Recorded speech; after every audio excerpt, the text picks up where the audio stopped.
48 घंटे के बाद आखिर क्या होने वाला है?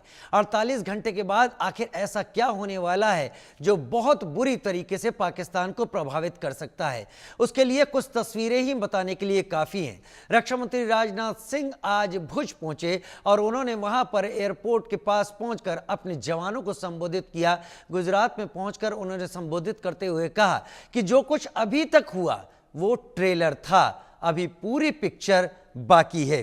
पूरी पिक्चर बाकी रहने से यही कयास लगाया जा रहा है कि 18 मई को जो डीजीएमओ स्तर की दोनों देशों के बीच में बातचीत होने वाली है, जिसको लेकर पाकिस्तान अभी से डर के खौफ में जी रहा है कि भारत इस बातचीत के दौरान सीज फायर को एक तरफा रूप से मानने से इनकार कर सकता है और भारत फिर कोई और हमला कर सकता है। शायद इसीलिए हाफिज की भी तबीयत खराब है और शहबाज भी सोच में पड़े हुए हैं। हमारी ये रिपोर्ट देखिए।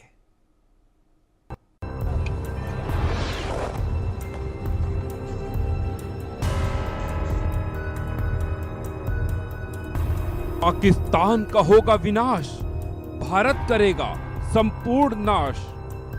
जमीन हो या समंदर तबाह होंगे आतंकी बंकर, कुछ भी कर ले पाक आतंकिस्तान होगा खाक। अभी तो भारत ने केवल पीओके और पाकिस्तान में मौजूद 9 आतंकी ठिकानों को तबाह किया है, मिट्टी में मिलाया है, उन पर बारूद बरसाया है।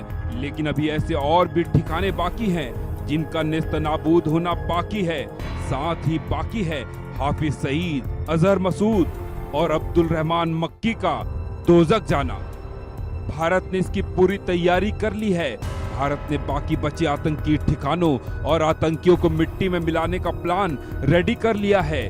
क्या है भारत का ये प्लान? ये जानने से पहले ये जान लीजिए वो कौन कौन से आतंकी ठिकाने हैं जो हिंदुस्तान के निशाने पर हैं।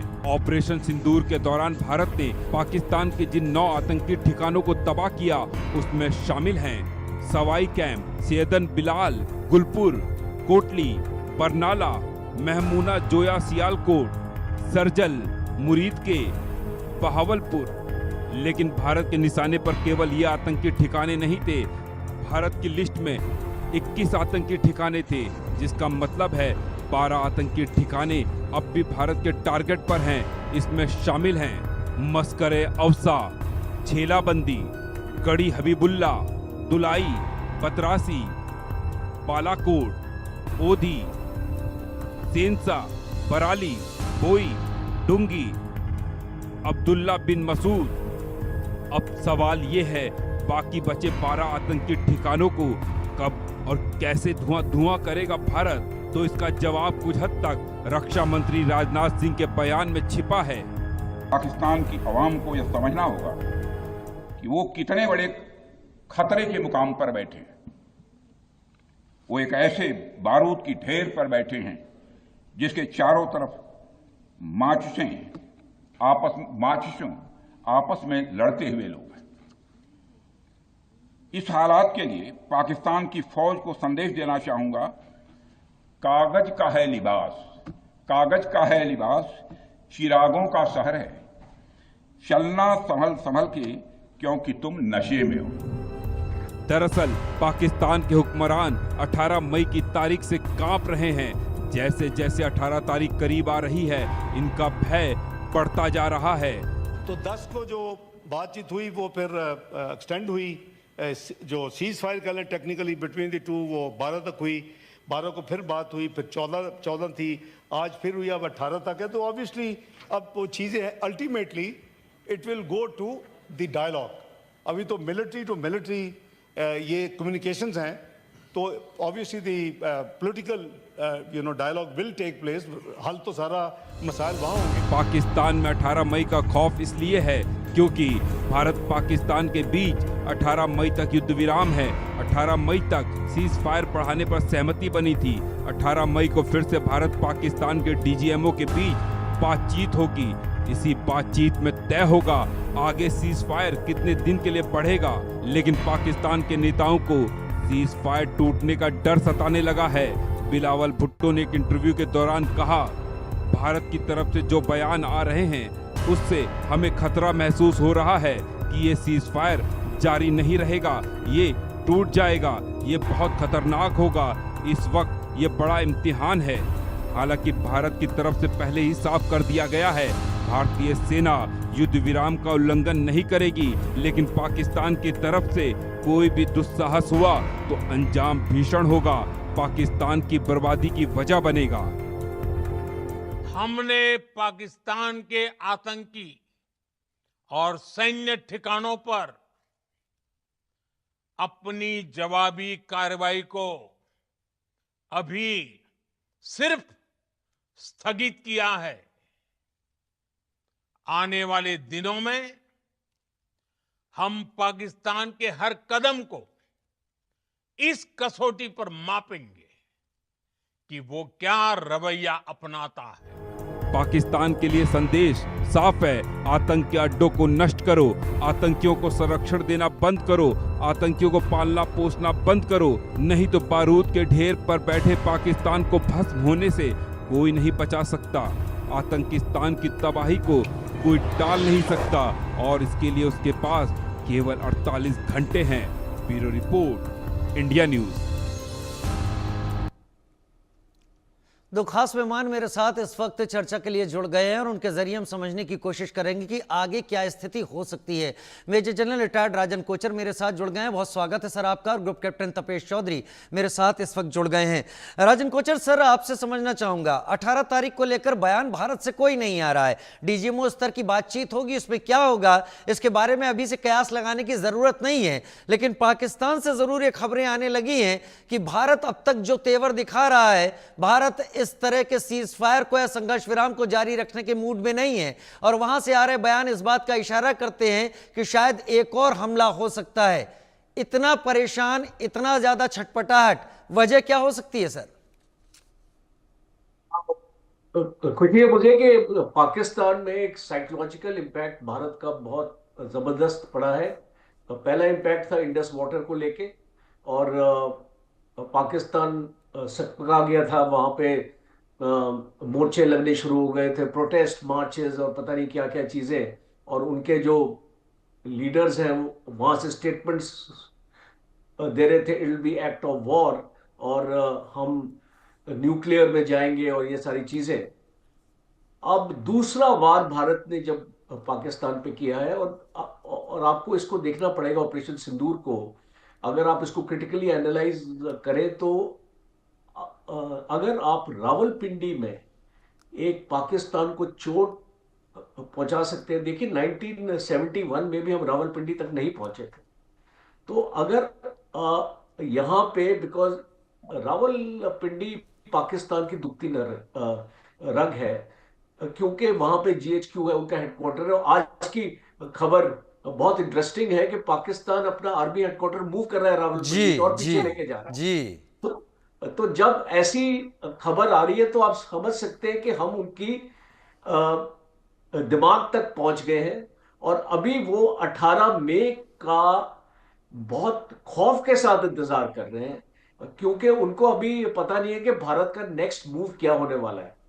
अब हम तो देखिए, हमारी तरफ से तो कोई ऐसी एग्रेसिव स्टेटमेंट नहीं है कि हम 18 मई के बाद ये युद्ध को फिर से जारी करेंगे, बिकॉज अभी हम ऑब्जर्व कर रहे हैं पाकिस्तान किस तरीके से टेररिस्ट को और इन्फिल्ट्रेशन को कंट्रोल कर रहा है, और क्या पाकिस्तान भारत के अंदर कोशिश करने की या एक इसको जुर्रत कर रहा है कि यहां पे और कोई टेररिस्ट स्ट्राइक करे, बिकॉज अगर वो ऐसा करता है तो ये 18 मई का कोई मायना नहीं रखता है।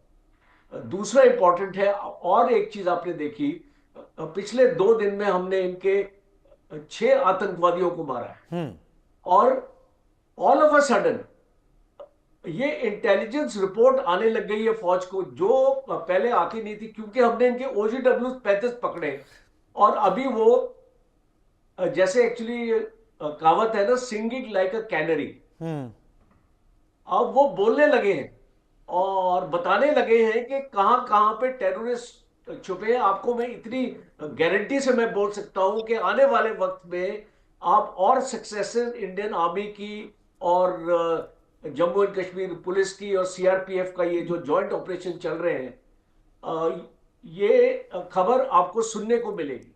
तो इसीलिए अभी मुझे लगता नहीं है कि पाकिस्तान की तरफ से कोई भी कुछ देर तक तो मैं कह सकता हूं, बिकॉज पाकिस्तान पे ज्यादा भरोसा नहीं किया जा सकता और उसकी फौज के ऊपर, पर मैं कुछ देर तक तो मैं कह सकता हूं कि पाकिस्तान की तरफ से भारत के अंदर ऐसी कोई हरकत नहीं होने वाली है, बिकॉज वो जानते हैं, एक तो जो है मोदी डॉक्ट्रिन के बाद एक खौफ ऑलरेडी पैदा हो चुका है कि अगर एक टेररिस्ट अटैक होगा तो it will be an act of war, हमने ऑलरेडी घोषित कर दिया है। तो अगर दो टेररिस्ट भी हमारे कहीं पर भी अपनी फायरिंग करेंगे तो it is an act of war.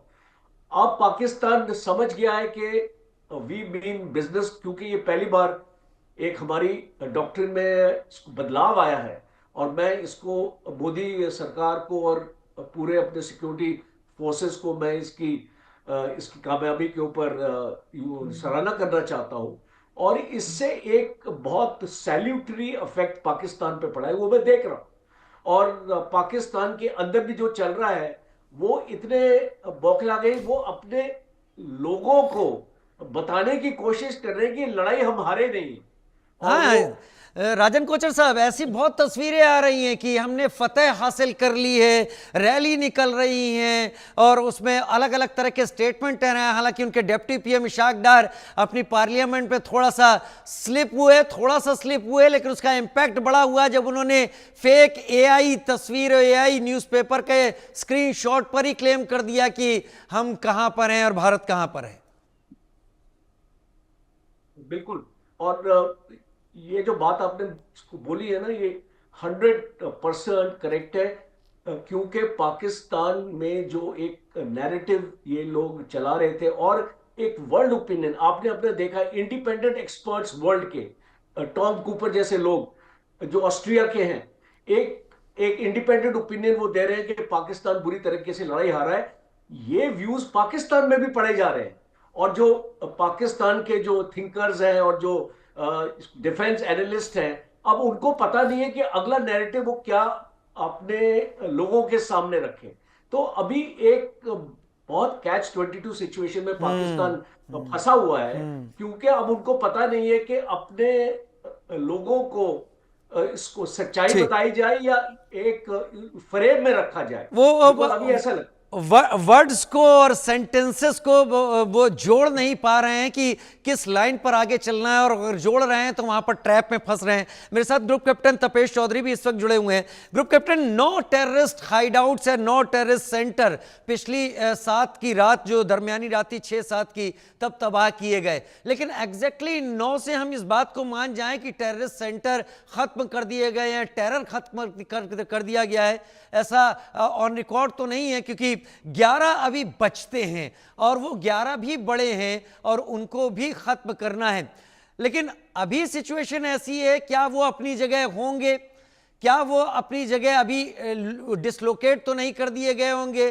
क्योंकि अगर अपनी जगह से हट गए हैं तो पाकिस्तान अपनी टेररिस्ट को उसकी उपजाऊ पॉलिसी जो है वो जारी रखेगा, वो आगे कभी फिर कोशिश करेगा। तपेश जी।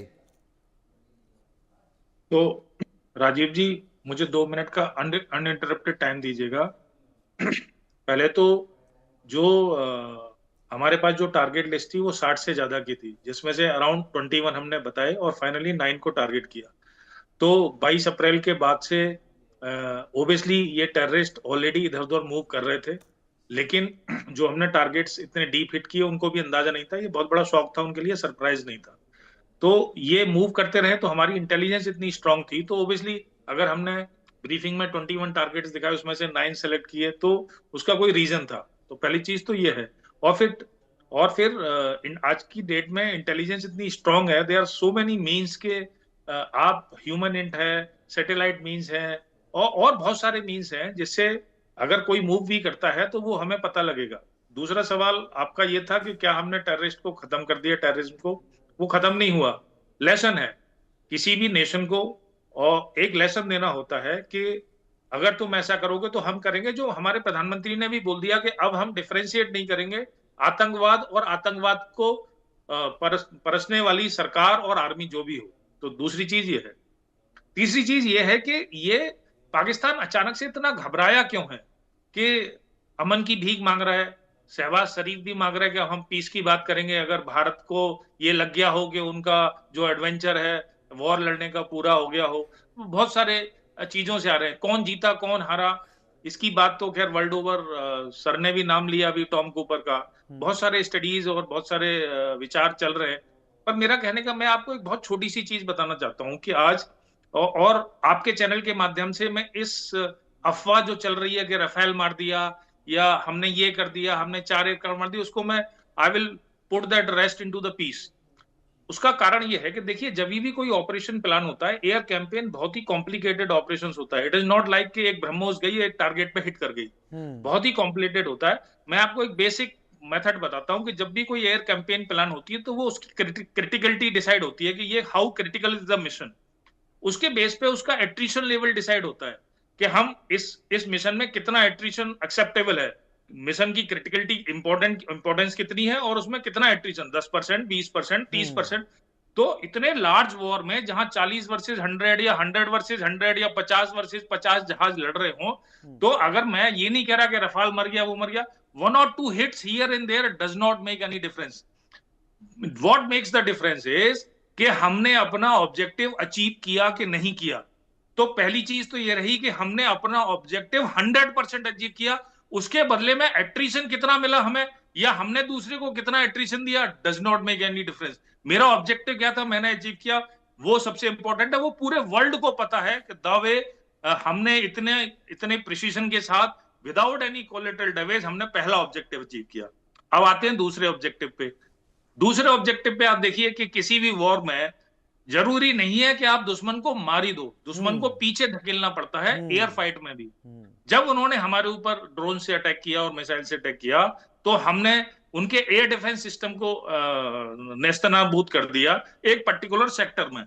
और उसके बाद अगर आपको कहीं से कोई वीडियो आ रहा हो एयर पिक्चर का पाकिस्तान की, तो पाकिस्तान के जो एयरक्राफ्ट है, फाइटर एयरक्राफ्ट, वो 150 से 200 किलोमीटर आईबी से पीछे खड़े हुए थे, क्योंकि कोई भी फाइटर एयरक्राफ्ट बिना एयर डिफेंस सपोर्ट के आगे नहीं बढ़ सकता, ना ग्राउंड बेस्ड वेपन्स के ना एयर रडार्स के। तो जब उनका सपोर्ट हमने वो खत्म कर दिया तो वो पीछे हट गए। तो ये हमारी दूसरी सफलता थी। तीसरा हमने क्या किया, हमने उनके एयरफील्ड के जो हार्डलैंड थे, उनके पावर सेंटर्स, उनके लॉजिस्टिक हब्स, अभी उनके पूर्व एयर मार्शल जो मसूद अख्तर है उन्होंने भी बोला कि अवेक्स भोलारी में उन्होंने मार दिया, हमने मार दिया। हम तो नहीं कह रहे, हम कुछ क्लेम नहीं कर रहे, इट इज वर्ल्ड टू सी। तो हमने उनके जो नर्व सेंटर्स हैं, चाहे वो चकलाला हो चाहे वो भुलारी हो, जहां भी हो, हमने इतनी बुरी तरह हिट किया उनको कि पाकिस्तान के पास खड़े होने का टाइम नहीं था। आप इस बात को समझिए कि एयर पावर ऐसे ही काम करती है। अगर पाकिस्तान भीख नहीं मांगता और गिड़गिड़ाता नहीं तो ये वक्त यूज किया जाता अगले 4-5 घंटे एक और स्ट्राइक का, उसके बाद पाकिस्तान बिल्कुल लड़ने की स्थिति से खत्म हो जाता। दैट वाज द रीजन कि वो होने के बाद हम तो नहीं बोल रहे हमने कैराना हिल्स पे मार दिया, पर इजिप्शियन एयरक्राफ्ट क्या कर रहा है बोरान केमिकल के साथ में, द अमेरिकन एयरक्राफ्ट क्या कर रहा है, वहां के जो बहुत सारे मीडिया रिपोर्ट्स आ रहे हैं सोशल मीडिया पे कि 100 किलोमीटर का एरिया खाली करा दिया। हम कुछ नहीं बोल रहे, इट इज वर्ल्ड टू सी हमने क्या किया। और ब्रह्मोस की ताकत जो हम बार बार बोल रहे हैं, हमारे बहुत सारे पॉलिटिशियन भी बोल रहे हैं, एक्चुअली वो हमने देखा। भाई हम तो बोल रहे हैं ना कि हमने इतने एयरक्राफ्ट मार दिए, उनके इतने ड्रोन्स हमने खत्म कर दिए। उन्होंने कुछ दिखाया आपको आज तक कि हमारे कितने ड्रोन मार दिए, कितना उन्होंने हमारा डैमेज कर दिया? राइट। अरे वो कुछ भी बोले, मैं कह रहा हूं हमारे 30 एयरक्राफ्ट मार दिए उन्होंने। How does it make a difference? Difference is कि हमने अपना ऑब्जेक्टिव अचीव किया।